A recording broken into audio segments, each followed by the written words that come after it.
बोल. अरे बाबा भाव नाही बघत नाही रात्र दिसत दुपतो तरी तू काय देत नाही काय नाही काय करायचं तरी काय नाही देतो देतोच म्हणतो का. पण काय काय द्यायचं तुम्हाला आजी? कर्जी माफ कर ना बाबा. हा. कोथमिरीला भाव नाही कांद्याला भाव नाही कांदे सड सुटले वावरात शेती काम करता करता दिवस चालले तू आईची गांड करतो का. बरं आजी तुम्ही काय खाता मग?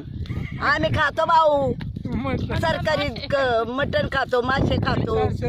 बरं मुख्यमंत्र्याकडून तुमच्या काय अपेक्षा आहे आजी? मुख्यमंत्र्यानं द्यावा आम्हाला घंट्या आणि त्यांनी काय वापरावं मग? त्याला काहीच वापरू नाही.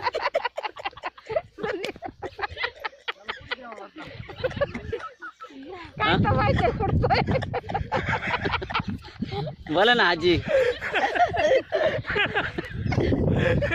त्याच्या आईच्या गांडीला राजकारण करावं का. बरं आता ही तुमच्या मळ्यामध्ये तुम्ही किती बिघे कोथिंबीर केलेली आजी? आम्ही 2 बिघा भरत करेल भाऊ. आजी असं खोटं नका बोलू, रान मोठं दिसतंय. रान जाऊ दे मोठं दिसत पण मग ते मोठं दिसणारच भाऊ. बरं तुम्हाला मुख्यमंत्र्याकडून तुमच्या कोथिंबीरचा काय भाव पाहिजे? आम्हाला 5,000 10,000 भाव पाहिजे. मग त्यांनी